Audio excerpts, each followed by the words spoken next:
यहाँ पे हमारे पास क्वेश्चन है 25 इयर्स एज है और 20 से 25 साल आगे इन्वेस्टमेंट करना है, 20-22 साल करना है और 5 करोड़ बनाने हैं। तो देखिए ये तो क्लियर है कि जितना ज्यादा इन्वेस्ट करोगे उतना ज्यादा आप कॉर्पस बना पाओगे। यहाँ पे मैं आपको इन्वेस्टिंग प्रोसेस, इन्वेस्टिंग स्ट्रैटेजी आपको समझा देता हूँ कि एज ए न्यू भी मतलब नया नया हम इन्वेस्टमेंट स्टार्ट कर रहे हैं तो हमें कैसे किस तरीके से प्रोसेस करना चाहिए अपनी इन्वेस्टमेंट को, ताकि गलती ना हो और नुकसान में हमें मार्केट से बाहर ना निकलना पड़े, लॉस ना झेलना पड़े। अगर प्रोसेस आप नहीं फॉलो करोगे तो आपको लॉस झेलना हो सकता है। तो जो इन्वेस्टिंग की शुरुआत है आपको इस तरीके से करनी चाहिए। सबसे पहले तो मुझे ये उम्मीद है कि आपका जो इंश्योरेंस वाला सेक्टर है वो कवर होगा। कहने का मतलब जो लाइफ इंश्योरेंस, हेल्थ इंश्योरेंस है वो सब आपका कवर होगा। इन्वेस्टमेंट की स्टार्टिंग हम करते हैं अपने इमरजेंसी फंड क्रिएट करने से। तो जो भी आपका मंथली खर्चा है कि ठीक है, अगर मेरी जॉब 6 महीने तक छूट जाती है, मतलब मेरी जॉब मान लो मुझे निकाल दिया जाता है, तो कम से कम 6 महीने तो मुझे लगेंगे दूसरा जॉब ढूंढने में। तो अगर मेरी इनकम आज से बंद हो जाए तो कितने रुपए होंगे जिसके अंदर मैं अगले 6 महीने तक सरवाइव कर लूंगा। क्लियर है? तो ये हो जाएगा इमरजेंसी फंड।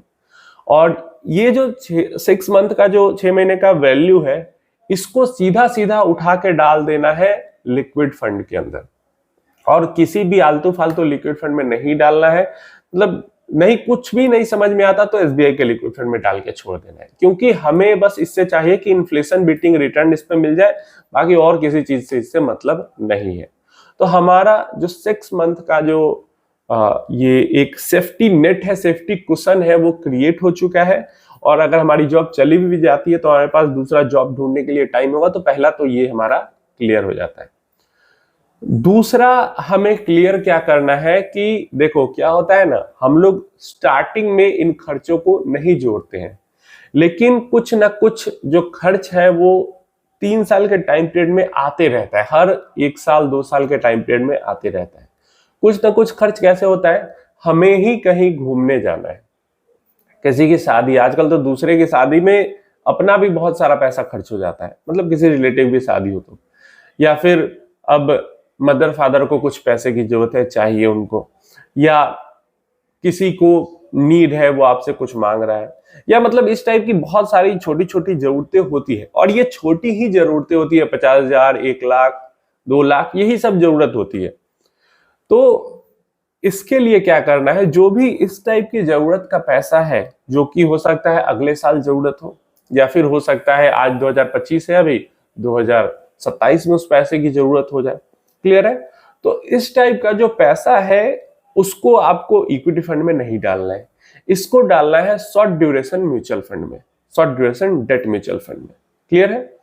तो ये भी आपको एक क्वेश्चनिंग प्रोवाइड करेगा कि किसी तरीके की जो जरूरत होगी उसमें आपको डायरेक्टली इक्विटी से विड्रॉ नहीं करना पड़ेगा, क्योंकि इक्विटी हमेशा पॉजिटिव में रहे या अच्छे रिटर्न्स पे रहे, खासकर शुरुआती फेज में, ये जरूरी नहीं है। क्लियर है? तो ये आपको क्वेश्चनिंग प्रोवाइड करेगा। तो इन टाइप की जो जरूरत है, वहां पे मान लो आपको लगता है कि अगले 3 सालों में मुझे 3 लाख रुपए तक की जरूरत हो सकती है, तो ये 3 लाख अपना शॉर्ट ड्यूरेशन डेट फंड में डाल के छोड़ दो, और इस 3 लाख को रिफिल करते रहो। 3 लाख में से 50,000 खर्च हो गया तो वापस उसको 3 लाख कंप्लीट कर दो। ठीक है? तो ये प्रोसेस चलता रहेगा। तो एक लिक्विड फंड में इमरजेंसी फंड हो गया, शॉर्ट ड्यूरेशन फंड में हमारा ये सब जो पैसा है जो खर्च में यूज हो सकता है उसको हमने रख लिया। अब हमारे पास आता है हमारा लॉन्ग टर्म इन्वेस्टिंग वाला प्रोसेस, और ये जो है वो मिनिमम 5 इयर्स के लिए जो पैसा 5 इयर्स से ऊपर जो जाएगा वही इनके अंदर होगा। क्लियर है? तो अगर आपको आपका ऐसा भी कुछ गोल है जो पैसे की जरूरत कभी भी हो सकती है, मतलब 5 साल तो कम से कम वो रहेगा ही, लेकिन 5 साल के बाद कभी भी हो सकती है, तो 5 साल के बाद जो कभी भी पैसा का जरूरत हो सकता है उसको हम डाल लेंगे flexi cap mutual fund scheme के अंदर।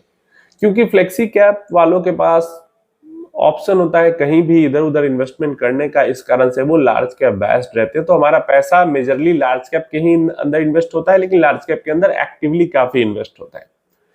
तो इस कारण से ठीक ठाक रिटर्न भी बन जाते हैं और वॉलेटिलिटी भी बहुत कम रहती है। तो ट्राई कीजिए फ्लेक्सी कैप में से ही कोई बढ़िया कम वॉलेटाइल फ्लेक्सी कैप रख लें। जो पैसा 5 साल तो कम से कम होल्ड रहेगा, लेकिन उसके आगे कब तक रहेगा, कब जरूरत पड़ जाए ये नहीं पता। ये सॉर्ट आउट हो गया। अब जो लॉन्ग टर्म वाला हमारा पैसा है, जो आप 20-22 ईयर्स की बात कर रहे हैं, ये पैसा हमारा चला जाएगा मिड कैप स्मॉल कैप के अंदर। ठीक है, मिड कैप के लिए हम मिड कैप इंडेक्स फंड को ले लेंगे या फिर momentum mid cap 50 index fund को ले लेंगे, mid cap 150 momentum 50। Small cap के लिए हम 2 एक्टिव स्मॉल कैप को ले लेंगे और हमारा काम हो जाएगा। चाहे तो एक माइक्रो कैप इंडेक्स भी ले सकते हैं, तो बस हमारा काम हो जाएगा। इसी प्रोसेस को फॉलो करके इन्वेस्टमेंट अगर किया जाए तो लाइफ में कभी भी जल्दबाजी में पैसा निकालना हो, फिर भी हमें लॉस में म्यूचुअल फंड से पैसा नहीं निकालना हो, क्योंकि स्टार्टिंग में ही हमने कुशन क्रिएट कर दिया है। उम्मीद है इंफॉर्मेशन हेल्पफुल होगी। कोई क्वेश्चन क्वेरी है तो पूछ लेना।